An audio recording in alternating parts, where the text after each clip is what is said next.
So what happened along about the, 2000 is that solar PV took off in terms of production and was now using a lot more of the silicon feedstock. And along about 2005, we actually went above what our production capacity was. Okay, so what do we do about that? Well, for one thing, we increased the basic silicon feedstock capacity.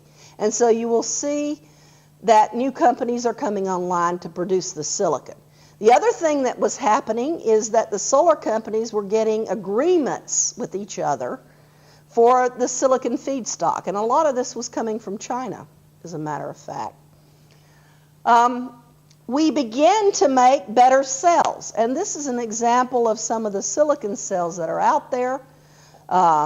These are the best ones. BP Saturn, SunPower, and Sanyo all make a relatively high efficient cell. I won't even go into the device design at this point, but except to say that a lot of things were going on here. You were getting textured surfaces to absorb more light. You were getting point contacts to reduce the dissociation and recombination within the cell. And the combination of all this ended up with a much more efficient solar cell. This is a SunPower cell you're seeing there. And that's what's called the SunPower point contact cell. It is in the U.S. It just spun off. Cypress Semiconductor had bought SunPower about 5 or 6 years ago. And then SunPower basically outgrew its nest, if you will, and spun off into its own entity. Well, the silicon shortage made us do a lot of things. It made better silicon material utilization. It improved the process, and we made performance improvements. All of these helped in other technologies as well. And people begin to look for alternatives. And now we begin to understand the advent of the first solar rise in production. Okay? In many respects, its increase in production capability and subsequent market was a reflection of the silicon shortage. And of course, everyone would have believed that, and I believe that cartoon arose out of a Silicon Valley publication. Well, let's go a little further. Let's go over to the thin films and look a little bit at those, and then concentrators, and then some organic things.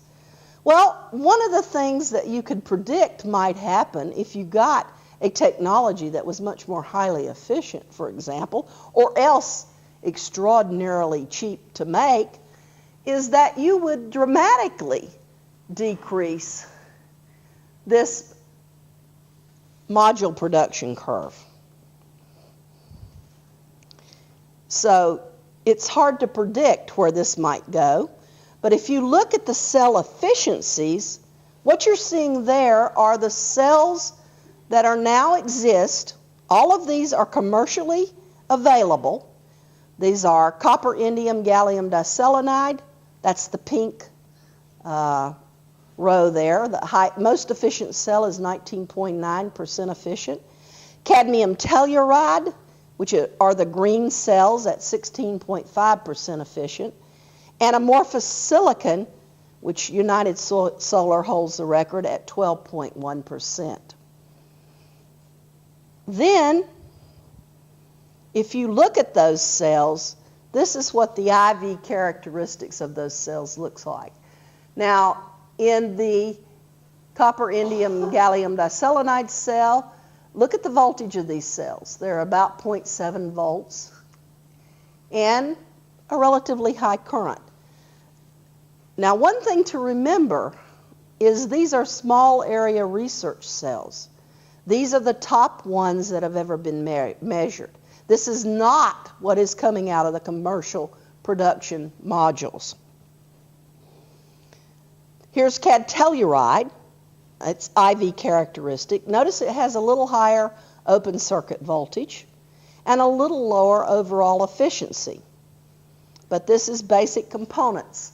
Now, people are asking themselves, well, okay, just how plentiful is tellurium? Interesting question. First Solar would say they have plenty of tellurium.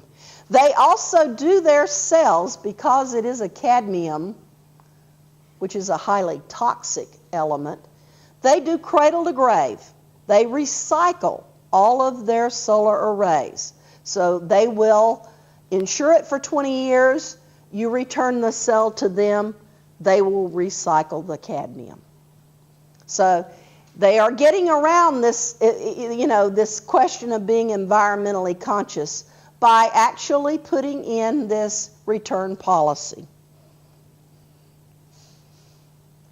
If you look at what's happening in the manufacturing arena, you see that really solar cell companies haven't looked very hard at the manufacturing process, not like the semiconductor industry has done.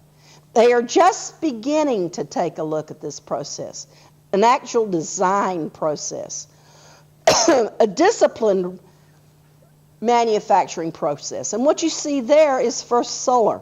Now they're doing it all over the place. They have expanded their Ohio plant.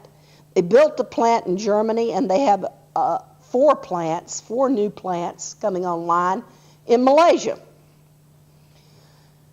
So you've seen that in their case, they have been focusing somewhat on the manufacturing process. These are the companies that are out there today.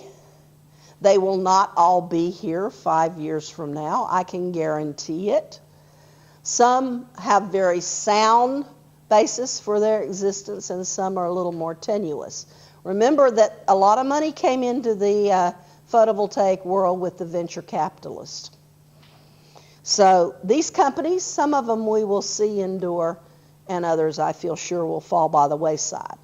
Applied Materials got into the game by building they'll sell you a plant to make a solar cell. So they'll just up and ship it to you. Park it on your doorstep and you can start making solar cells. They even come along to show you how to get it up and running.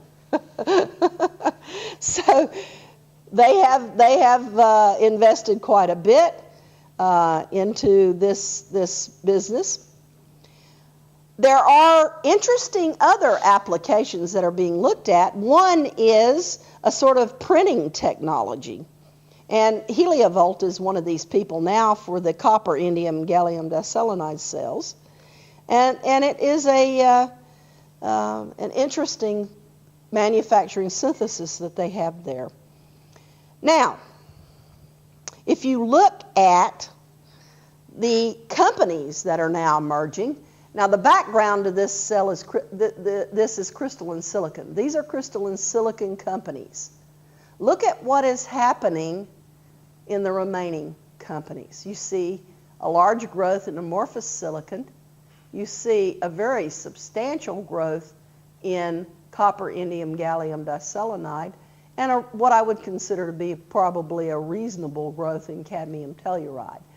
There is a lot of projections that some of these emerging companies, these polymer cells or inorganic hybrid cells, will make a big difference in the future of photovoltaic modules. Well, now we're back to my part of the world, because space, because of the limited real estate and the high cost of actually putting something into space, which is roughly $20,000 a pound, you want the best efficiency for your cells. And if you look at the multi-junction In this case, it's the concentrators. We have a record now of 40.7% from Boeing.